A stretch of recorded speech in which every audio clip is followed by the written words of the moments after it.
Good morning, everybody. Hope everyone had a good Christmas. Hopefully you got time off work.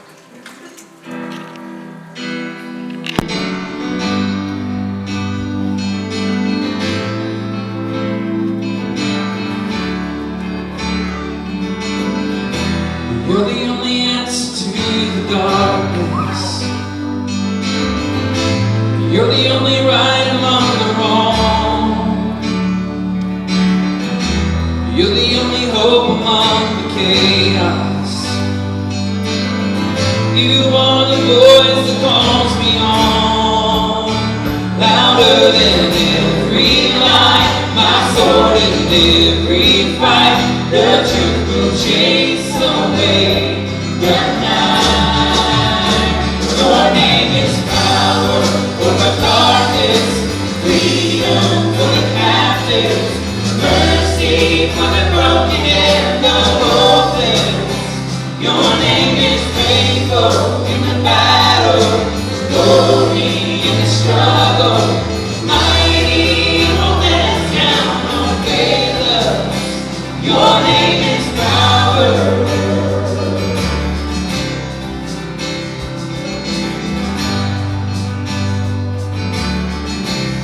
I know it is written. I know it is written, hope is certain. I know the word will never fail. I know that in every situation you speak the power to prevail. Louder than every lie, my sword in every fight. The truth will chase away the night.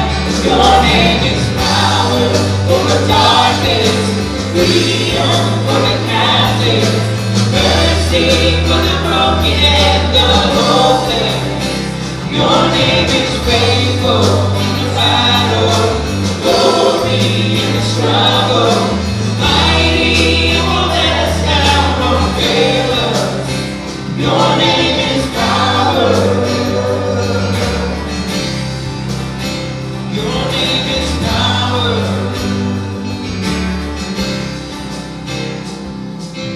When you speak, we scatter darkness, light arise and heaven opens. Holy Spirit, let us hear it. When you speak, the church awakens. We believe the change is coming. Holy Spirit, let us hear it. When you speak, you scatter darkness, light our lives and heaven open. Holy Spirit, let us hear it. When you speak, the church awakens. We believe the change is coming. Holy Spirit, let us see it. Your name is power over darkness, freedom for the captive, mercy for the broken and the hopeless. Your name is faithful in the battle, glory in the struggle, mighty won't let us down or fail us. Your name is power. Your name is power. We want to take a few moments this morning to greet those you haven't met.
The link to that plan, the Bible app version, you can have that. We can be reading through the same things on the same days this year. So if you want to be part of that, we're going to read through the Bible. Again, I'm probably going to do a chronological read this time. Start with Genesis, read all the way through, and do that. We did a kind of a skip around plan last time. Read some New Testament, some Old Testament.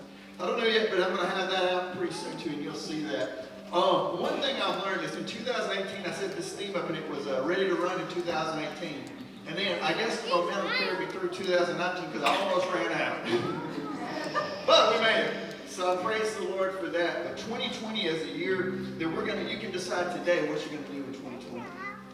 You know, you're going to be faithful when the hard times come. You're going to be faithful to come to church even when you don't feel like it. Or you're going to be faithful to this community and love the people that you meet and love the people that you run into. Because it's not about growing this church, it's about growing the church. And I'm grateful for what God's going to do in 2020. It's going to be big. And it's going to be bigger than us because it is bigger than us. It's about His kingdom, right? As much as I would love every seat to be full in the church and us to constantly be figuring out what we had to do and what we had to go, the big thing for me is we got to grow people, not churches. And so 2020, I want to grow the church. Amen, bro. I want Cornerstone to be so big that we have to just keep going bigger and bigger and bigger. Yes, but I want to grow His kingdom. And I want to see people come to the Lord. And I believe I'm bold enough to pray, Lord, send us the ones that nobody wants. Don't send me the guy from the Baptist church who goes and warms the pew every week, or the guy from the Methodist church who wears the tie, looks good on the outside. Send me the one that has no clue what you can do with a life that's wholly committed to you. I'm going to ask the ushers if they would to come this morning and receive this morning's offering. If you have a gift you would like to give, that's great. If you don't, that's fine too. It's not about giving this morning. As if you're a visitor of ours, we're just glad that you're here. I just pray that as we start this new year, that we think of the words that say, He will keep in perfect peace him whose mind is stayed on you because he trusts you. That's conditional. We won't have perfect peace in the midst of the storms if we don't trust Him. And if there's one God in all of creation worthy of trust, it is Him. And so I want you to rest in that this morning. It's not something we can fight in. We don't have to do it in our own power, thankfully, because we'll fall short every time. So this morning, I just want to rest in His promises. If you guys want to stand and sing it with us. I will rest in your promises, my confidence is your faithfulness. I will rest, Lord, we will rest. My confidence is in you, Jesus. Your faithfulness.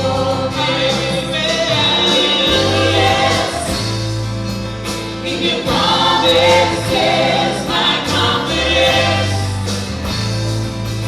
is your faithfulness. I will rest. I will rest in your promises. My confidence is your faithfulness.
prepare this place to be a house that we can call your house, Lord, a house of prayer, a house where people can come in needs. They can bring their needs to you, but they can bring their praise to you as well, God. And I pray we would get louder and we would get stronger and our hearts would come full when we came to service so that we praised you from the abundance and the overflow, God, that we already had. So give us, Lord, I pray a year that will blow our minds, Lord. Help us to prepare now today for what you want to do before your return, Lord. In your name I pray. Amen. You can be seated, and kids, you can be dismissed. I have no idea. I just see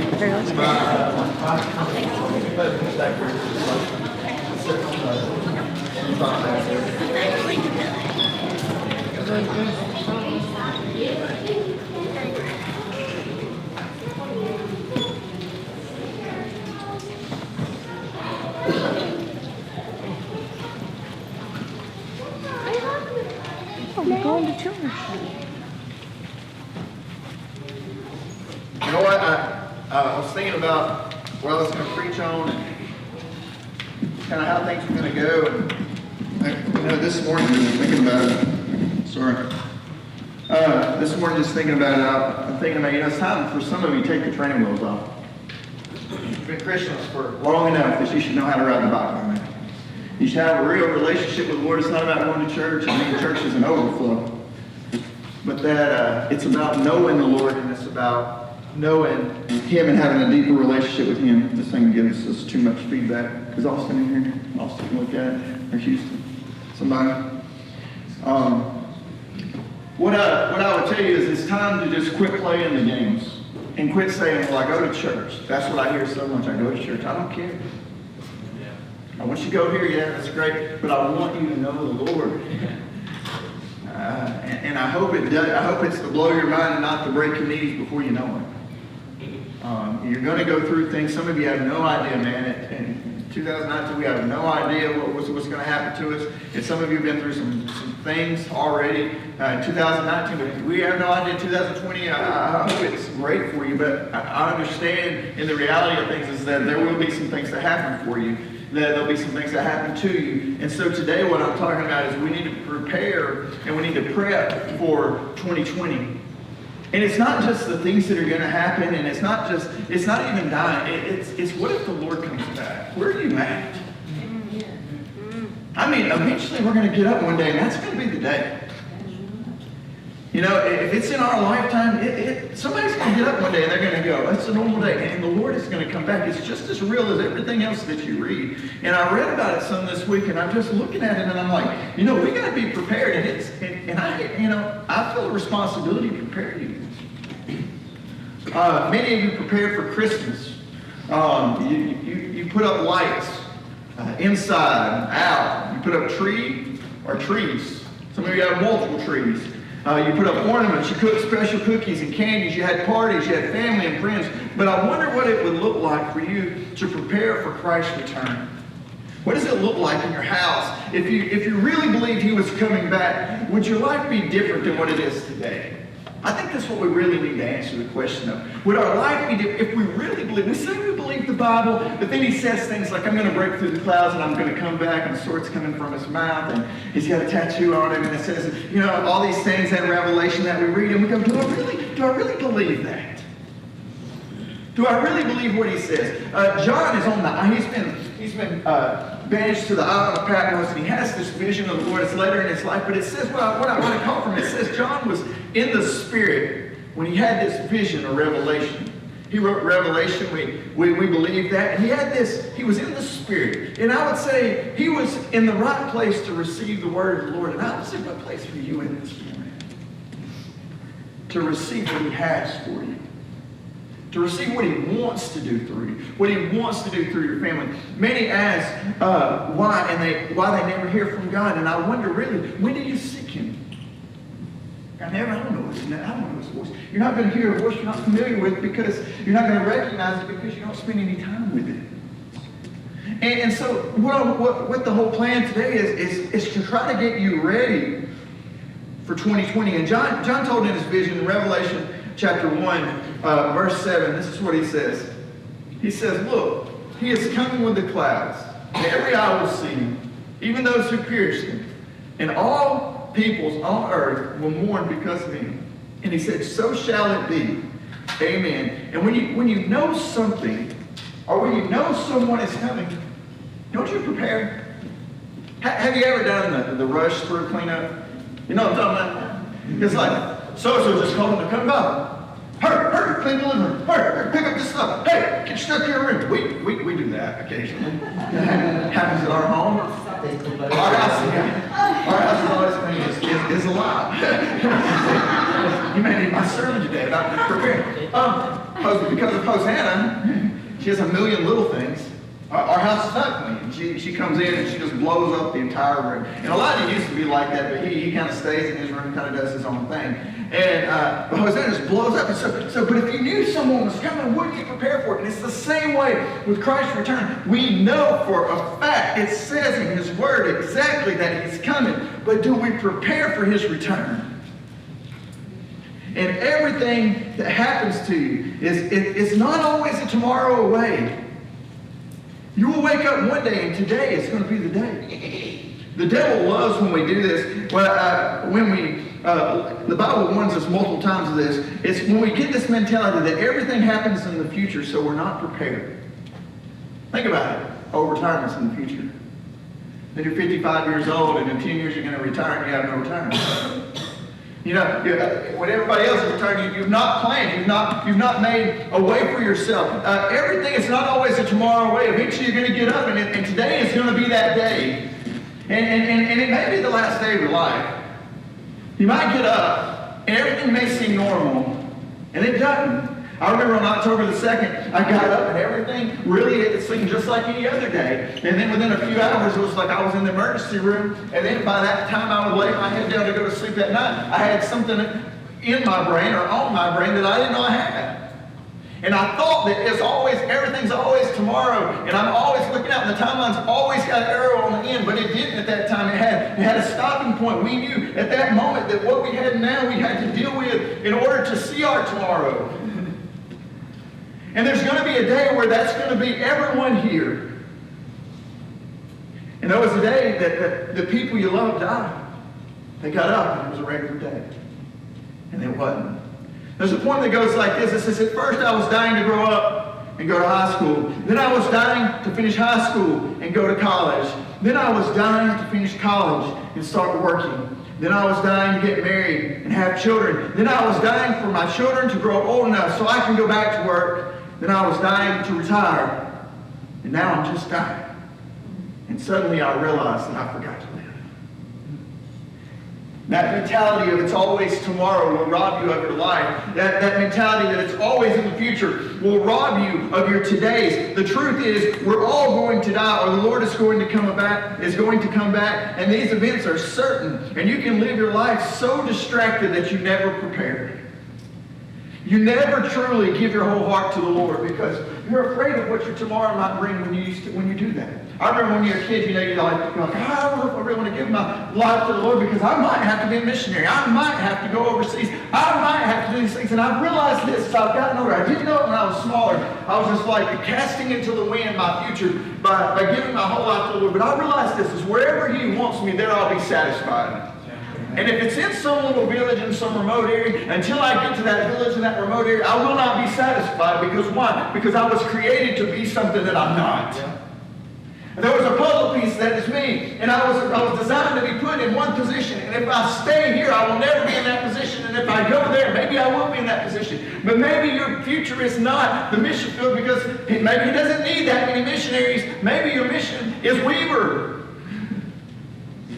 I mean, I wanted to go. I wanted to go to Africa. I wanted to do all these things. I heard all these missionaries. The guy kept telling me to go home. And I was like, I don't want to go home. And that was the place that He told me that I needed to be. We worry. Our worries and our fears of tomorrow will prevent our todays. Today you're going to have something to do. Today you're going to have something that God has for us today. Now, why do you think in the Bible it says so many times about not worrying about tomorrow? That tomorrow has enough worries of itself. There's things tomorrow that don't matter today. We put off our preparation on timelines that always begin with tomorrow. We put off our preparation for today on timelines that always begin with tomorrow. Look, you know, this quote from Benjamin Franklin. He said, don't put off tomorrow what you can do today. It's almost like you read the Bible. You know what I'm talking about? It's kind of like he was kind of inspired by something. There's this verse in John 4:35 says, don't you have a saying still? It's 4 months until the harvest. I tell you, open your eyes and look at the fields. They're ripe for harvest. When? Today. Right now. And the problem is things stay on the vine too long and they rot. And they die. Why? Because there's no one there to harvest what's there. So there's people out there that will receive the Lord, that would say yes to the Lord, but there's nobody to tell them. So what are they doing? They're dying on the vine. Well, whose hand is the blood on? It's on yours. Because you don't go out and you don't tell people about the Lord. God sends people in our life all the time. People that we meet, people that we say, oh, I'm not like them, so I'm going to tell them, I'm afraid to tell them, or it's going to be difficult, so I don't prepare. I don't do the things that I need to do. There's all these people coming into my life. God wants you ever sending people, and He's sending people through. It's like a line of folks that have come into your life, but you never tell them about the Lord. He's got these people that are with you for a season, and they're with you for a reason. But you're not seeking Him, so you don't know.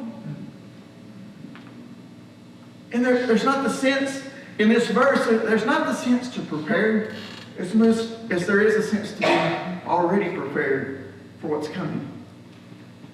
What do we tell ourselves? We say, Jesus never comes today. He always comes tomorrow. And what's bad is one day that's not going to be true. It might be today. One day it's not going to be tomorrow.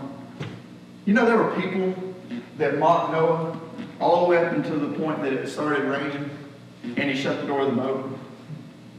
There were people like, it'll never rain here. It hadn't rained in so long, so dry. I said, Dad, are you building this boat? Why are you building this boat? And they mocked him up until the time it rained and then the door shut.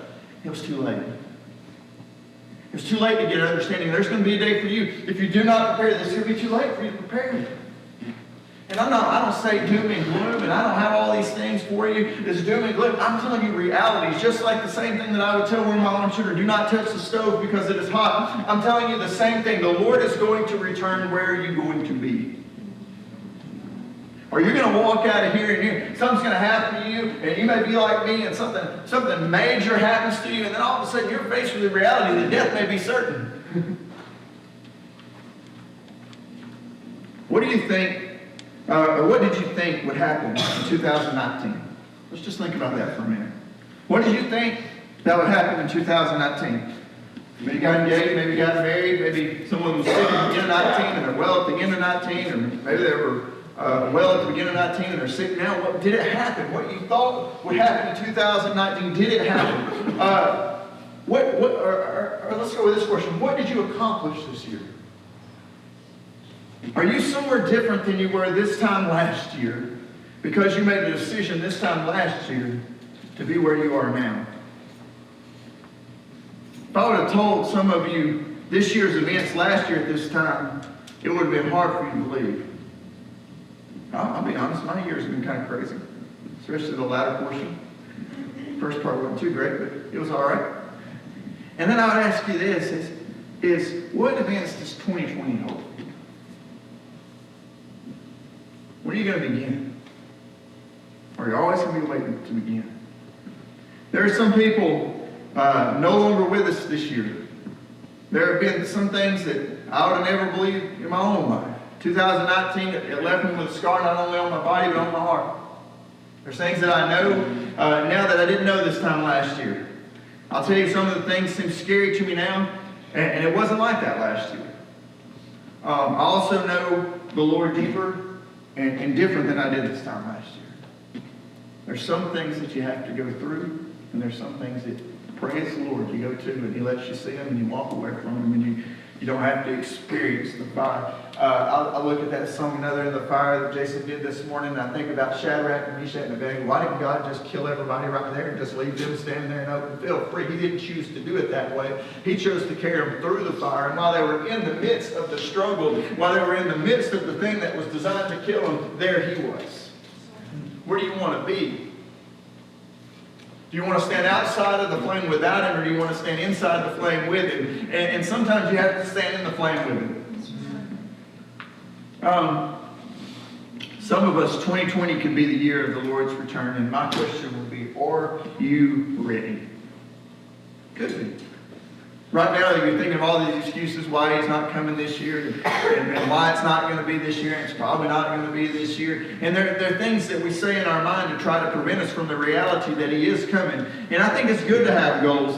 Things like we would like to see the church do, numbers we would like to reach. There must be goals of people we would like to reach this year. Why? Because numbers do matter. I mean, God put a book in the Bible named Numbers. Numbers matter to God, and people represent those numbers. So I would say there's numbers that we want to reach, yes, but you know what? People matter to God, and so they've got to matter to us. And I would say, so it's good to set goals, but if we don't prepare for the return of Christ, we've missed it all. And the consequences are not temporary, they're permanent. And that's what I'm telling you now. You got this whole year. You got to place a starting point. You can be the backbone by this time next year, where you've just been wishy-washy up to now. You've been the sand, but you can be the rock in a year. You can be compressed down, and you can be the diamond, and you were the coal. See, we've been lukewarm, and I would say, as a church as a whole, as people who say they're Christians, we've been lukewarm, and I was like, will this continue? And I want to share this warning to you. It's a warning for the church, and it's about the church in Laodicea, which Jesus talks about, or God talks about in the Bible, and he says, the church in Laodicea, it's a warning for the modern day church. Look at here, this is Revelation chapter 3, verse 14. It says, to the angel of the church in Laodicea write, these are the words of the Amen, the faithful and true witness, the ruler of God's creation. I know your deeds, that you're neither cold nor hot. I wish you were either one or the other. There's a big exclamation point there. I want you to make note of that. So because you are lukewarm, neither hot nor cold, I'm about to spit you out of my mouth. You say this, you say, I'm rich, and I've acquired wealth, and do not need a thing, but you do not realize that you are wretched, pitiful, poor, blind, and naked. I counsel you to buy from me gold refined in the fire so you can become rich, and white clothes to wear so you can cover your shameful nakedness, and salve to put on your eyes so you can see. And those whom I love, I rebuke and discipline. So be earnest and repent. Here I am. I stand at the door and knock. If anyone hears my voice and opens the door, I will come in and eat with that person, and they with me. And to the one who is victorious, I will give the right to sit with me on my throne, just as I was victorious and sat down with my Father on his throne. Look here, Revelation 3:22. Whoever has ears, let him hear what the Spirit says to the churches. It's a warning to you.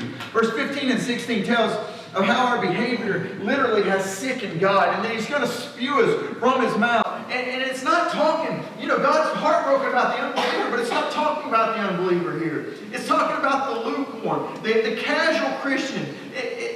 The unbeliever acts because they do not know. Amen? Amen. The lukewarm act a certain way, and they do know. That's bad. We know God threatens to spew us out of his mouth. He's nauseated by our behavior and our excuses. What's bad? Our excuses do not remedy the symptoms that God has.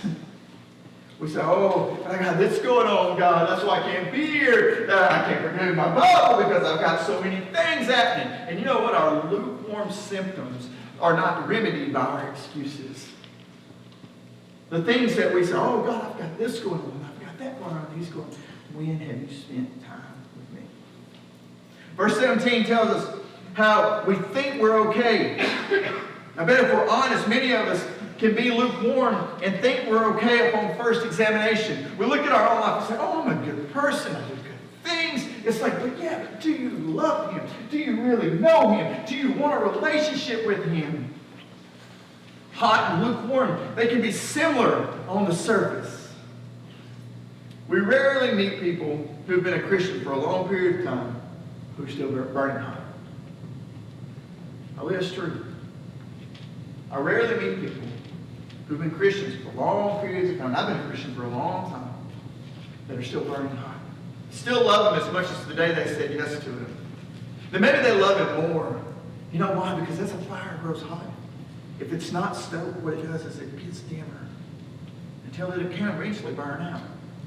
And what happens is people forget that they're not stoking a religion, they're supposed to be stoking a relationship.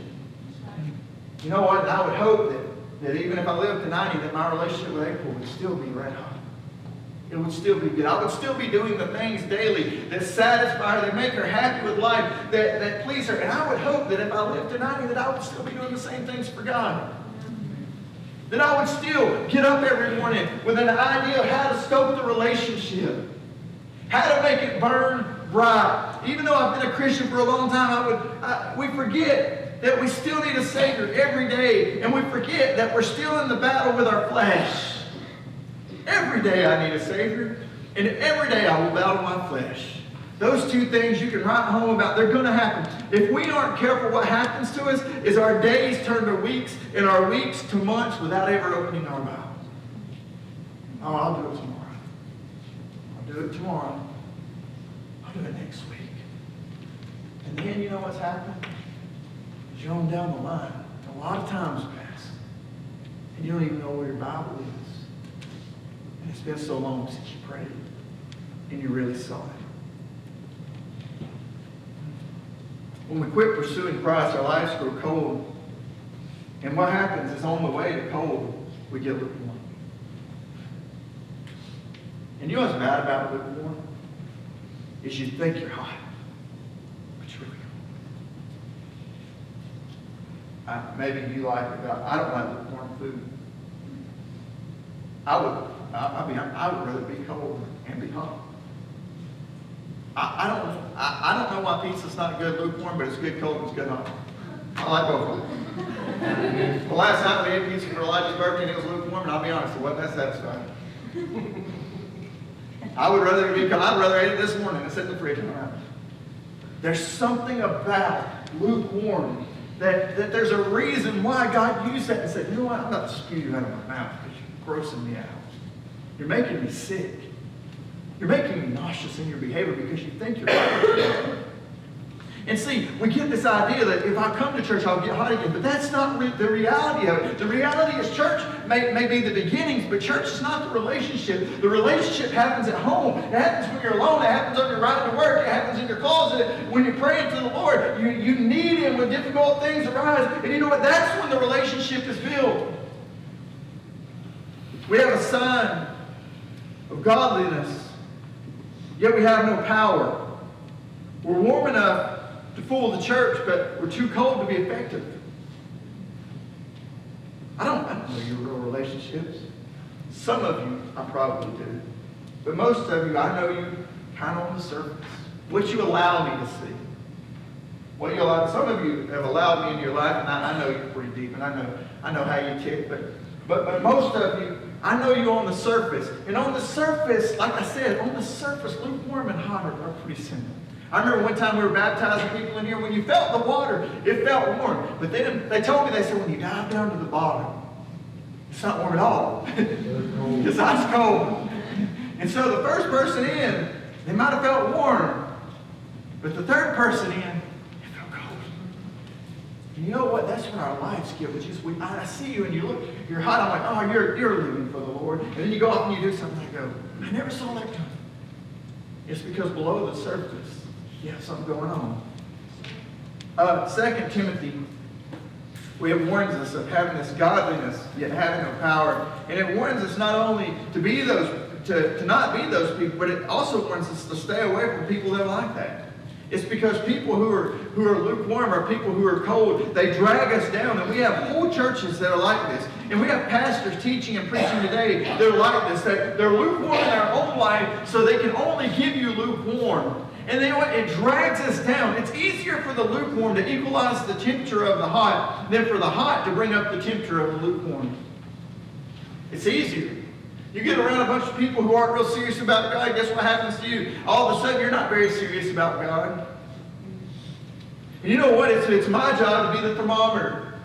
To fill out, to ask God, what is the temperature of this place? And for Him to show us what the temperature is. Look, I want you to see this. 2 Timothy chapter 3. But mark this, there will be terrible times in the last days. People will be lovers of themselves, lovers of money, boastful and proud, abusive, disobedient to their parents, ungrateful, unholy, without love, unforgiving, slanderous, without self-control, brutal, not lovers of good, treacherous, rash, conceited, lovers of pleasure, rather than lovers of God. And I love this part right here, and I say loving that kind of a little bit cynical, but having a form of godliness but denying its power, have nothing to do with such people. Why? Because the lukewarm will make you lukewarm, not make you warm again. They won't make you hot. You won't burn bright by hanging with people that have a negative opinion of life. I read something the other day, and this is what it said. It said sin would not be so attractive if the wages were paid immediately. We'd be full of hot people. If the wages were paid immediately, you wouldn't do some of the things that you do. Sometimes we do things that we do, and we say, oh, I'll give forgiveness later. It's very dangerous. Oh, I'm going to do this, but I have to ask for the Lord, and He'll forgive me. The Bible warns us of sin that creeps in, yet we invite it in. We used to worry about what we must do to get to heaven. Now many people are asking what we should do or what we can do and still get to heaven. Do you see that that's a problem? Our mentality has changed. The very thoughts of our mind have changed. It's like, how much can I get away with and still be godly? What is your relationship like? I wouldn't think, how much can I flirt with this person over here and still have my marriage? Okay? Let's put it in reality. Let's put it in some terms that we understand. How much is okay for me to do with this person over here and still have my marriage? And that's what many of us do with God. How much can I do? And the reality is, and people still think I'm good with God. Not God still thinks I'm good with God. How much can I do? His return, I believe and I know, is imminent. We will know, we know He will come. The wind may leave us surprised. It's always far away, when really it's close.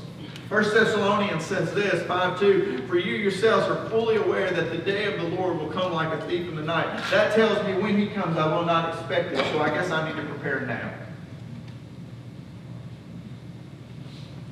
We rarely meet people who have known the Lord, and we're always surprised. We rarely meet people who have known the Lord for a long time, and we're always surprised that when you really dig down deep, they've grown cold. And I'm trying to tell you that so that you'll remember to stoke the flames. If something is guaranteed to happen, we see that Christ is going to come. It's going to come like a thief in the night. Happen, but timing is hidden. It's kept quiet. You know what you would need to do? You would need to be prepared all the time for His return.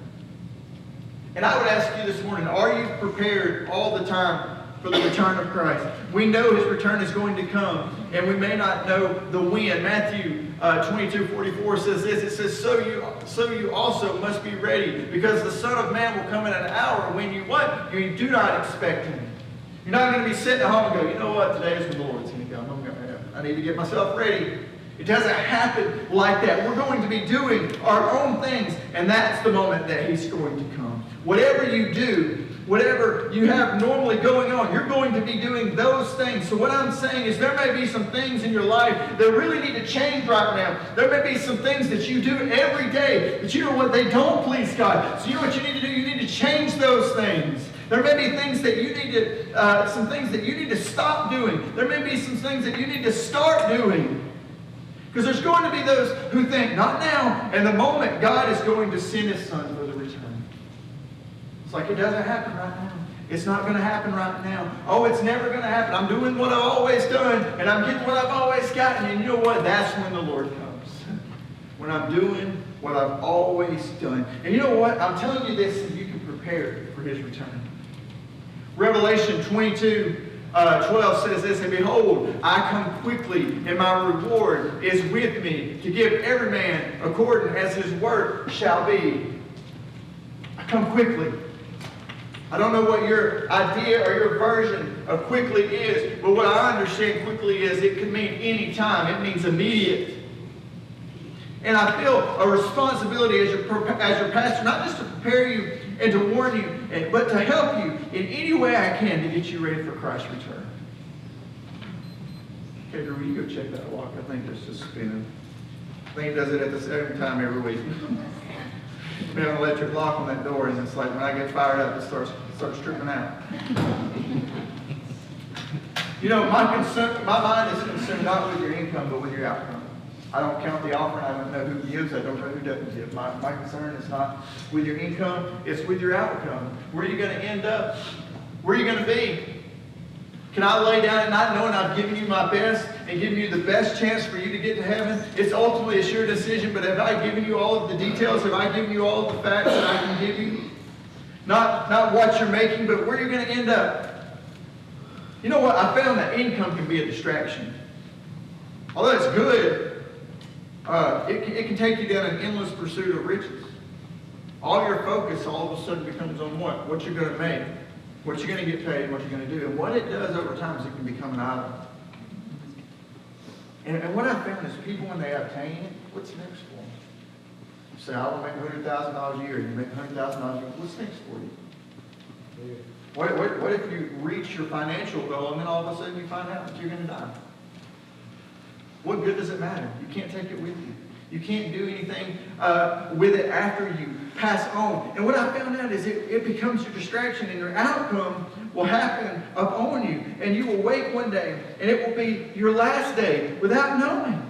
Look here, there is a time for everything, a season for every activity under heaven. A time to be born and a time to die. A time to plant and a time to uproot. Look, as it is appointed unto man once to die, but after this, the judgment. You pursue all these things, so why don't I pursue the things that really was what Christ wants for me? And I'm not saying Christ doesn't want you to make money. He probably does. But what I'm saying is he doesn't want the money to be more important than you. I've told you many times, I don't want to trip over my wallet and miss heaven. But yet we often live never thinking of that moment, or it's arrival, though, when Christ is going to come back, or when we're going to die. We just want to choose to forget it. And I know what it's like to have the feeling of your own borrowed time. I know the feeling of seeing the end in sight. So what I would say is, you know what? You better be prepared for what's going to happen to you. We often think of death as far away and his return as an end, but it's actually just the beginning. I'm going to live a whole lot more time on the other side than I live on this side. So why wouldn't I take this side and invest it and prepare for what's on the other side? Why wouldn't I give everything that I have for him? Why wouldn't I live my life fully consumed with, do I really believe what's written in the pages of the Bible, or do I not?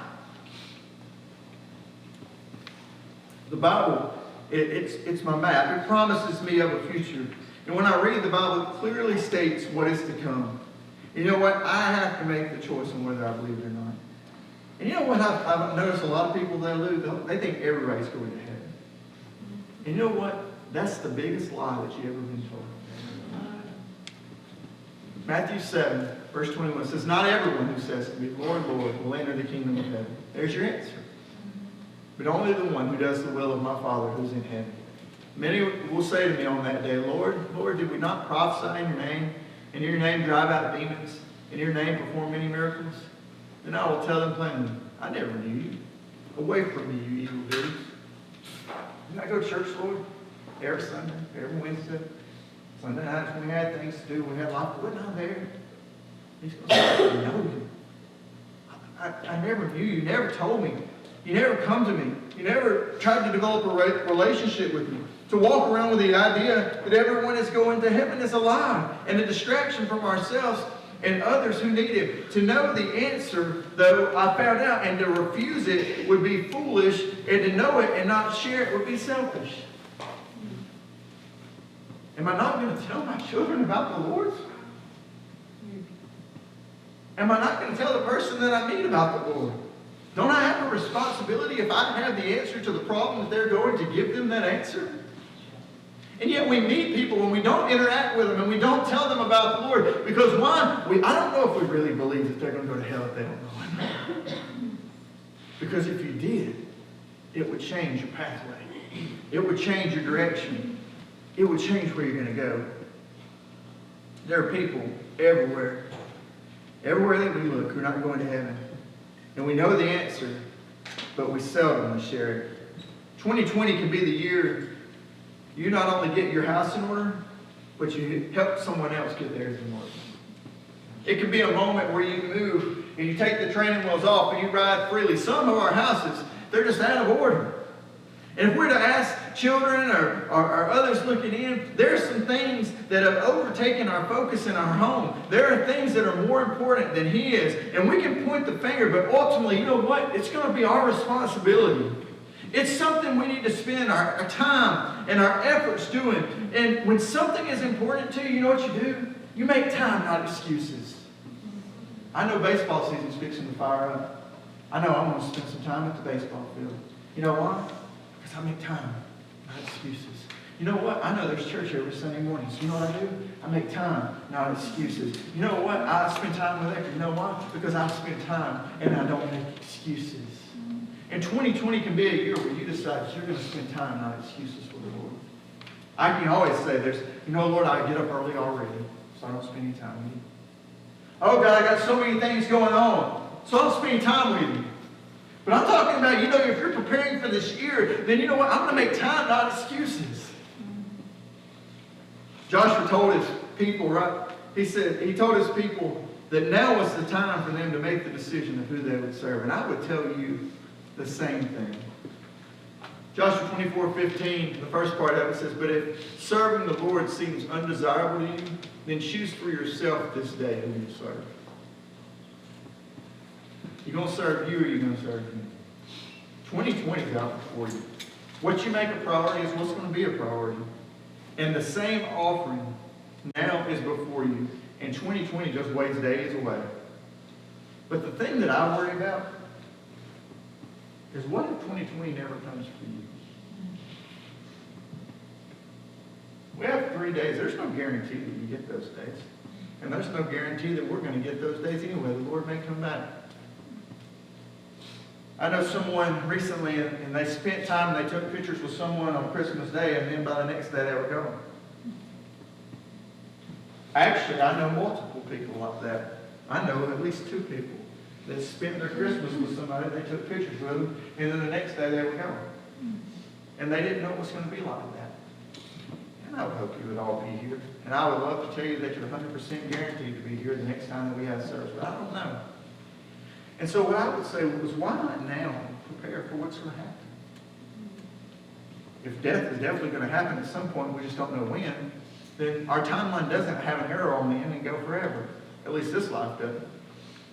And if Jesus is going to come back, and we know it's a definite, and it could be at any second, literally, then why wouldn't we prepare for that moment as we're looking out ahead of us? And then why wouldn't we take that moment and share it with other people?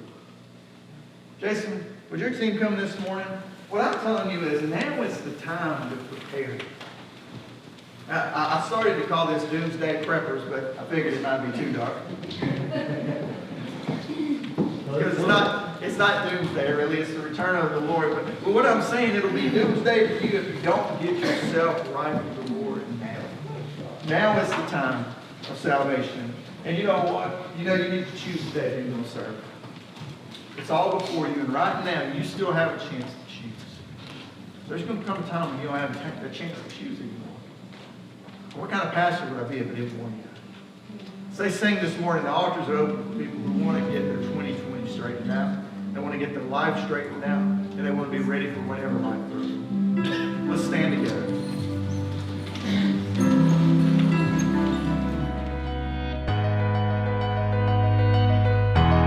Hey guys, Jeremy here from Cornerstone Fellowship Weaver, part of the media team. We want to thank you for watching. We pray that something you heard today inspires you, encourages you, or most importantly, excites you about digging into God's Word. We're excited what God has planned for your life and for our church. We invite you to join us any Sunday, 10 a.m. for our services, or Wednesday nights at 6:30. God bless. We'll see you soon.